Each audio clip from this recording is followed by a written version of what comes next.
Welcome to the Luxury Listing Specialist Podcast with Michael LaFido, where top luxury agents reveal their best practices, plus interviews with real estate industry influencers, thought leaders, and luxury marketing experts.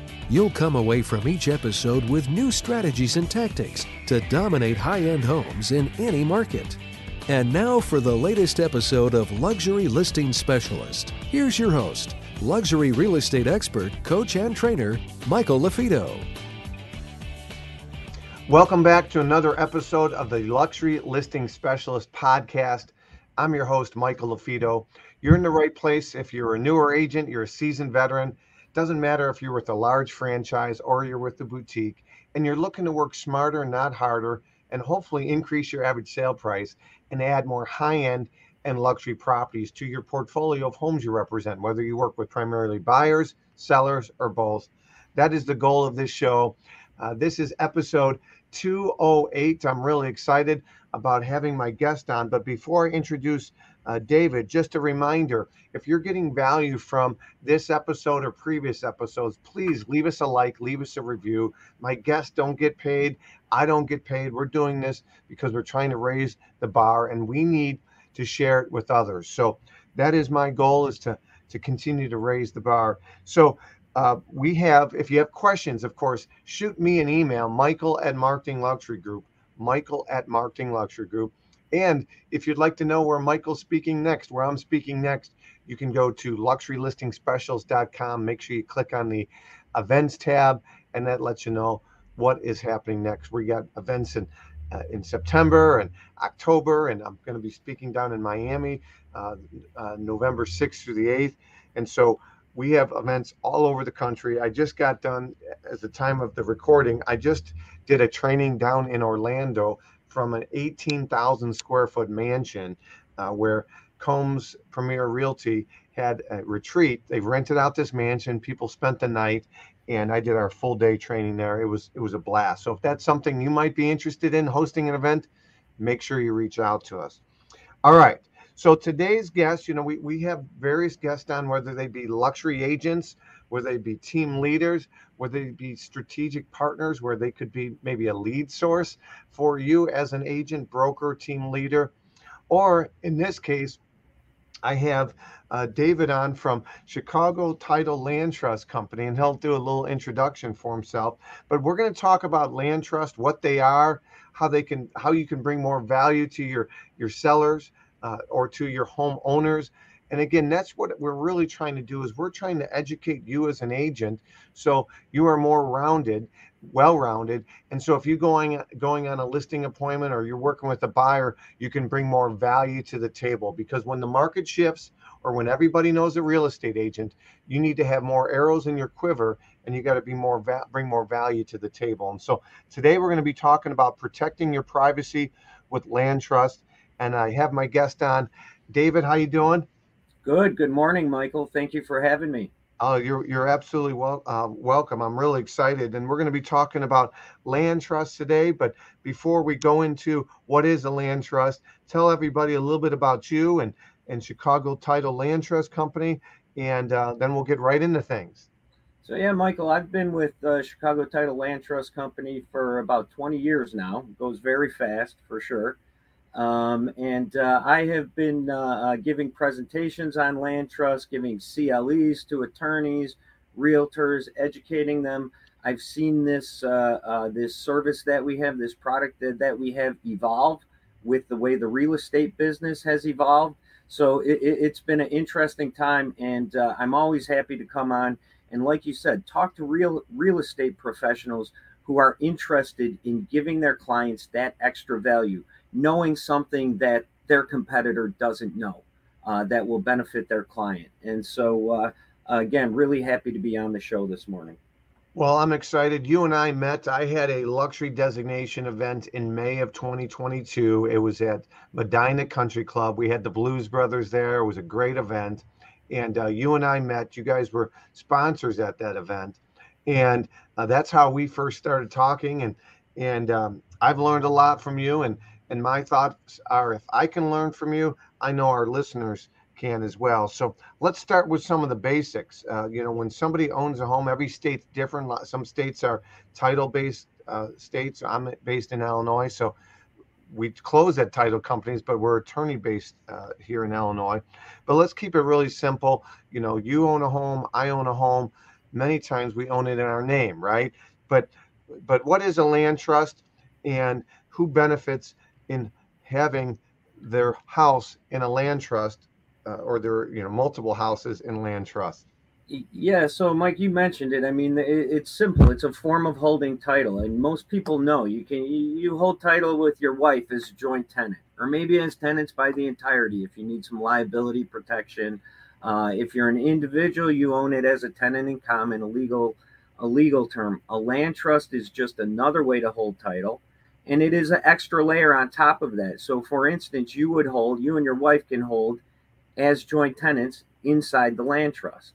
So the question is, why do you want that extra layer? What does that extra layer really do for you, right? Right. So you bring up a great point. So a land trust is another form of holding title, and there's so much information out there, right? You can Google on our multi-million-dollar properties. If I get a interested buyer that wants to see a property and I haven't seen their pre-approval yet, which of course I would require and many listing agents would require. I want to try to find out information about them. Are they who they say they are? And so you try to Google them and look them up. And, I have access to various wealth network databases. And many times there's people that later I find out they do have money, but I can't find anything out about them. So tell me a little bit about, with so much information out there, whether it be public record or county record websites. Sure. What is one of the benefits of the privacy aspect with technology and privacy? Yeah, so Michael, I'm glad we started talking about privacy, because my history of land trust presentations is, if I start talking about land trust in technical legal terms and holding title, I start getting some glazed looks. But if you lose the audience, right? I hear you. I start talking about, well, almost everybody, even attorneys. I mean, if I start talking about real estate and privacy, people start understanding it. And you touched on where it starts. It starts now because all this information is public with respect to your property ownership. That deed gets recorded. You walk out of closing, that deed gets sent for recording. You don't even think about it. You move into your house, you're very happy, you got a million things going on. When that deed gets recorded, your information is out there. Your ownership information is out there. And it's on the internet. The recorders' websites now publish all their information. It is very easy to flip up a laptop and find out where anybody lives and essentially what their assets are if they own more than one property. The privacy aspect is huge. And I will just, to explain how it works, is instead of you, Mike LaFido, being record title holder, Chicago Title Land Trust Company is the record title holder. And we are under an obligation of confidentiality. So we do not disclose that information absent some sort of court order, subpoena, something like that. Okay. So this is a question that I don't think we prepped for, but if I'm as an agent and I want to write an offer for a high net worth individual, an athlete, we work with a lot of athletes and CEOs, I don't want to put their name on the contract. So many times it's, an LLC and or signs, right? Or would it be, you wouldn't be putting a contract in a land trust name, correct? It would be absolutely, we can do that. And that's one of the benefits. I mean, if you really want to keep it private and keep it private at the outset, and this is for some of our, highest net worth people or people very high profile, and they want to keep it on, they want to keep it as private as possible. Yeah. Then we do enter at the contract stage, and we will sign the contract as the purchaser. And so then that is important that be set up. And, that's a trend we're seeing more and more of. And I know, Mike, I think we talked about it a little at the Medina event, and it was, now some of the luxury market clients, really, they want their realtors to sign a confidentiality agreement. So they're thinking about this early.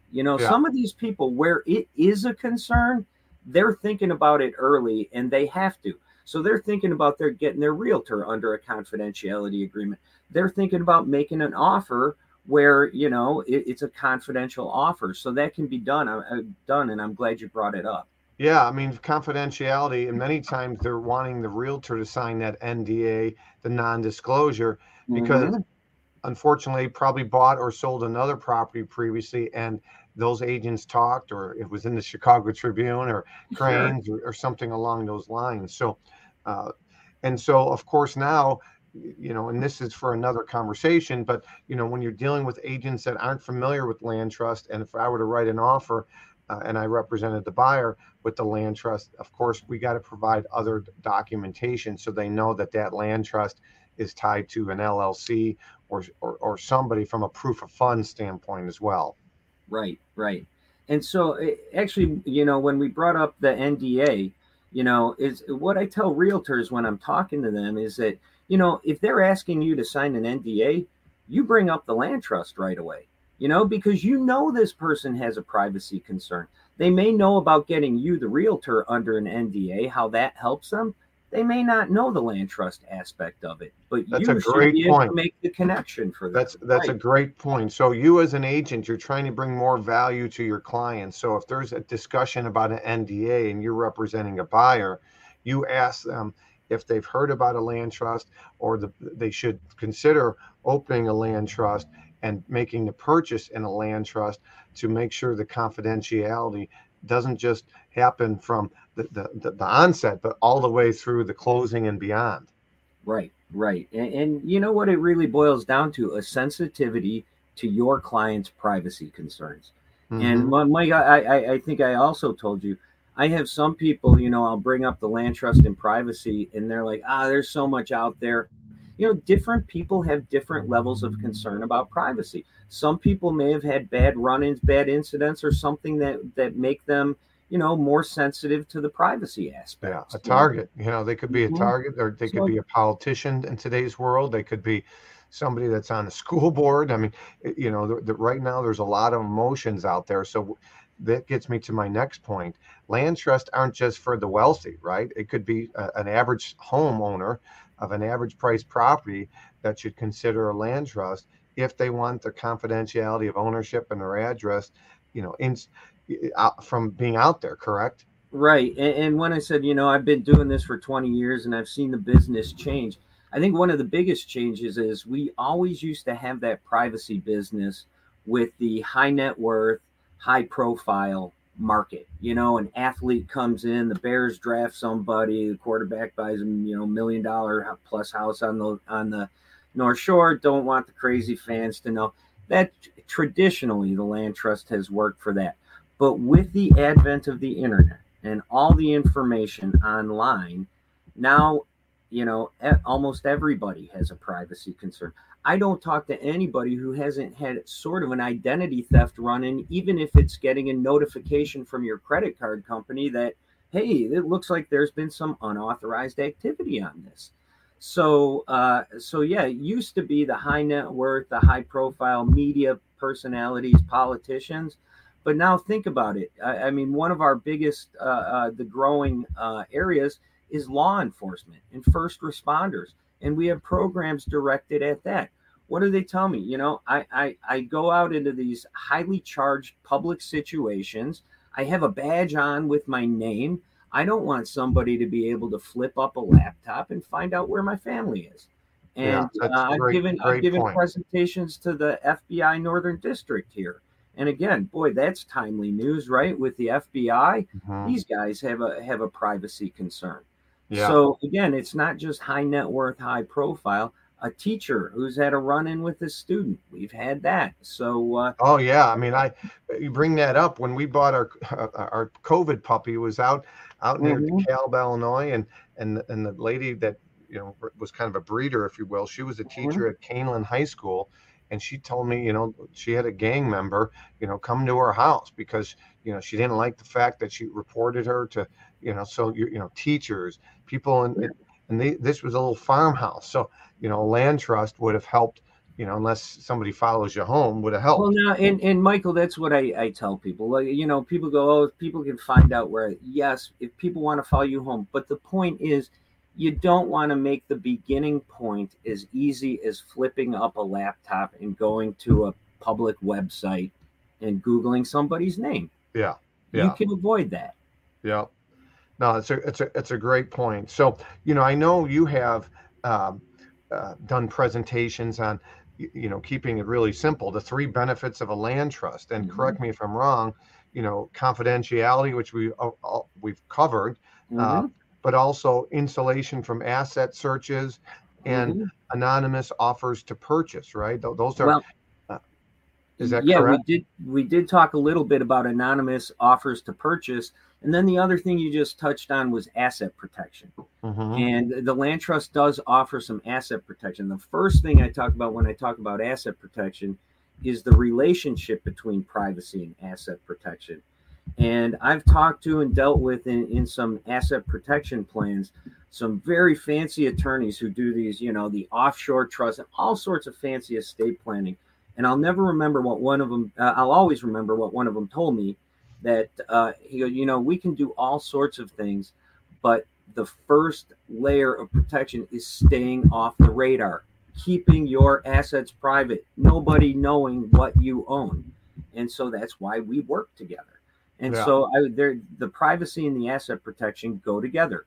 An asset search, personal injury attorneys do asset searches. Small business people have built up their business over the years. One lawsuit can take them down. Asset searches will make you it'll make you a more potential inviting target. Yes. Yeah. So it does insulate you.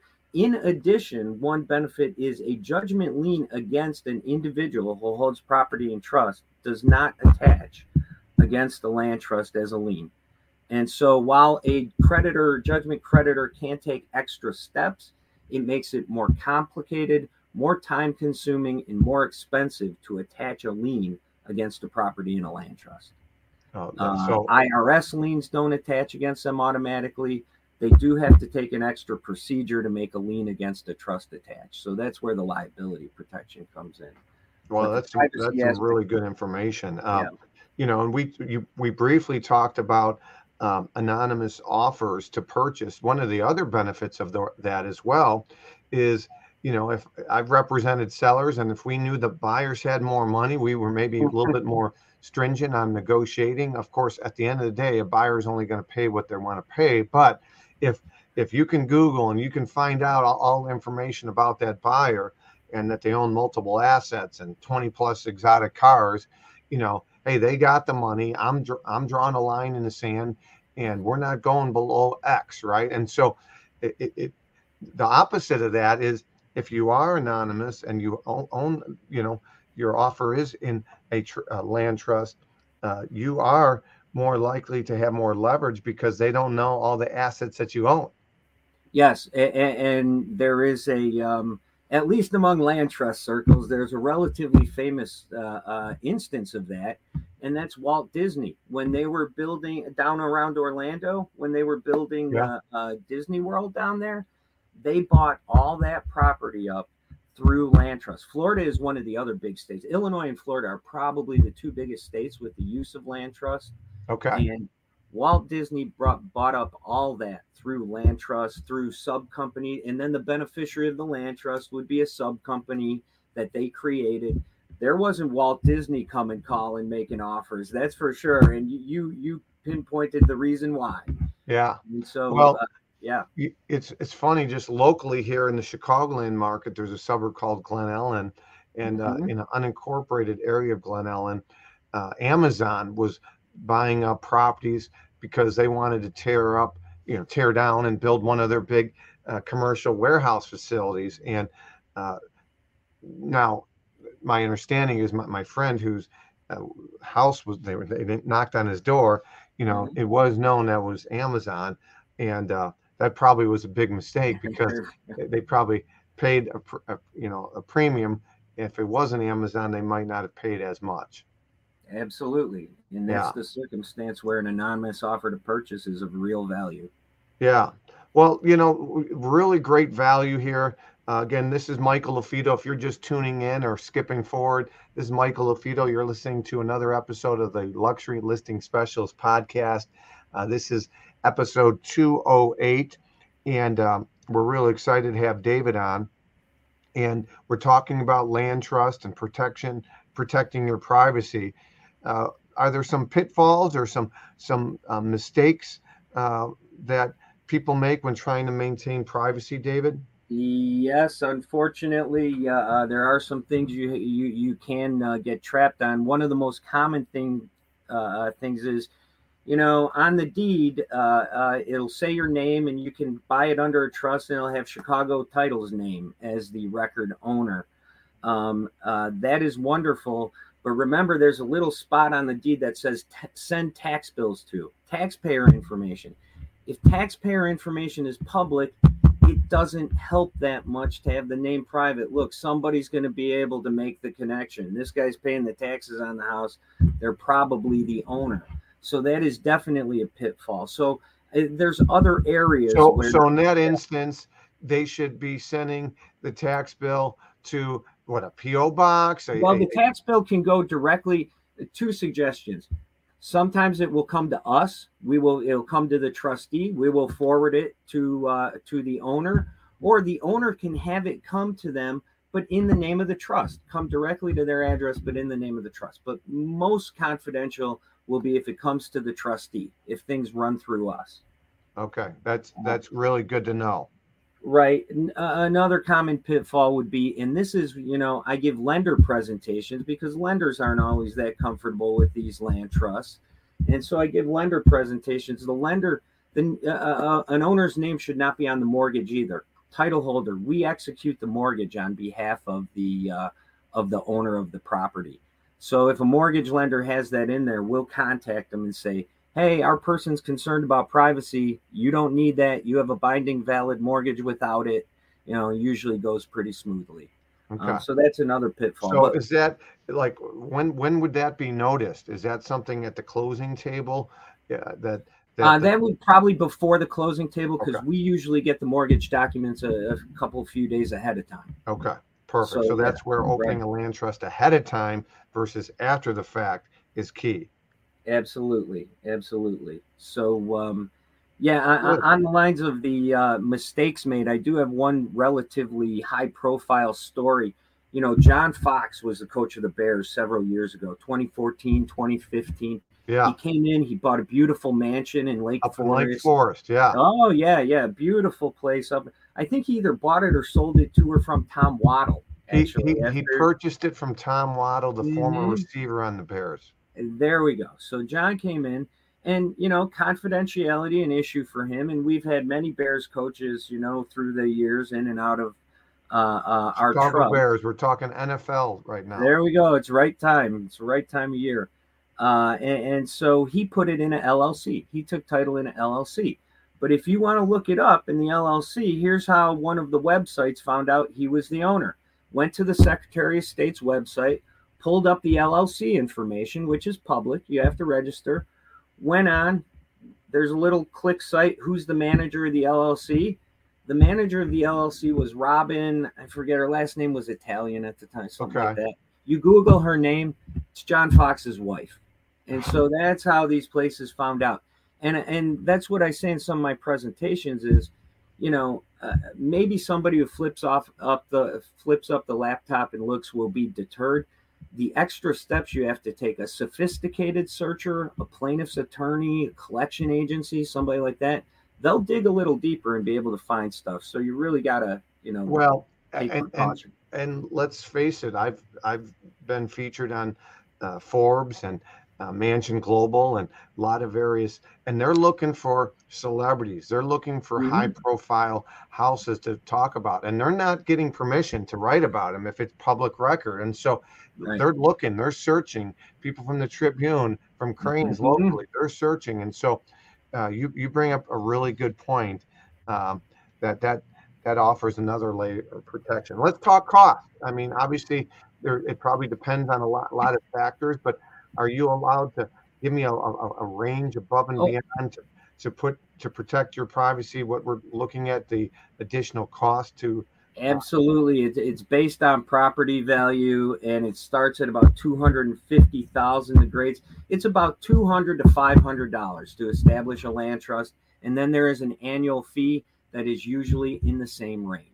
Okay. And so that's what we're talking about. Again, usually not a deterrent for especially the luxury market people. Yeah. That is not a deterrent to keep their information off public record. Oh, man. Well, some really good information here. Again, we're talking land trust. I'm the host, Michael LaFido, and we have David on from Chicago Title Land Trust Company. What's the best way if somebody had a question for you, David? Is it email? Let me. I always love talking land trust. Like I said, Mike, I've been doing this for 20 years. There's always some new wrinkles, always some new questions. I can be reached again, David Lanciotti. DJL as in David John Lanciotti at CTT as in ChicagoTitleTrust.com.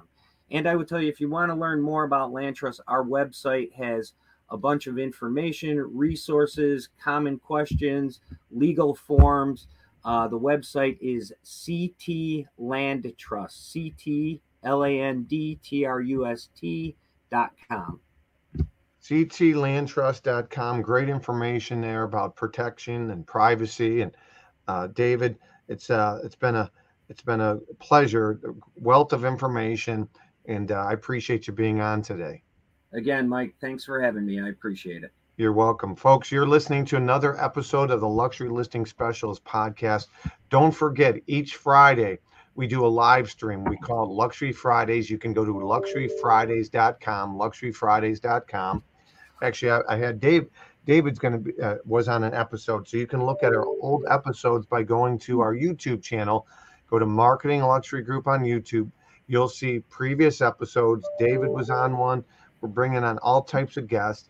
And if you believe that you would be a great guest on our actual Luxury Fridays, we'd be honored to have you. If you are doing something different and unique, we'd be honored to have you. And that's basically our guest. It doesn't have to be a huge celebrity, a big position. It could be an agent that's doing $3 to $5 million. It could be a new agent. I featured on a previous podcast, episode 204. If you haven't listened to it, check out that, where I interviewed an intern for me last summer, and he just got his license in May of 2022.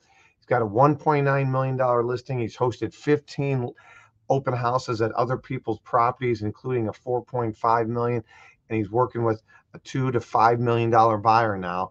And so that was an interview we had on episode 204.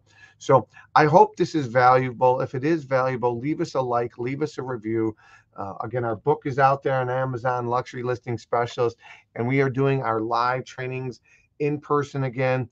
At the time of this release, we literally are about to do our next training. We just did our next training, actually, at the time of this release in Milwaukee. It would have been our 5th in-person luxury designation training in just this year alone in 2022. So we're looking forward. Our next one is probably going to be coming up here in Houston. So I'm your host, Michael LaFido. You're in the right place if you guys are looking to work smarter, not harder. And we look forward to hearing from you. Share us your success stories. Shoot me an email, Michael@Marketing Luxury Group, or jump on our Luxury Fridays, and we'd love to feature you.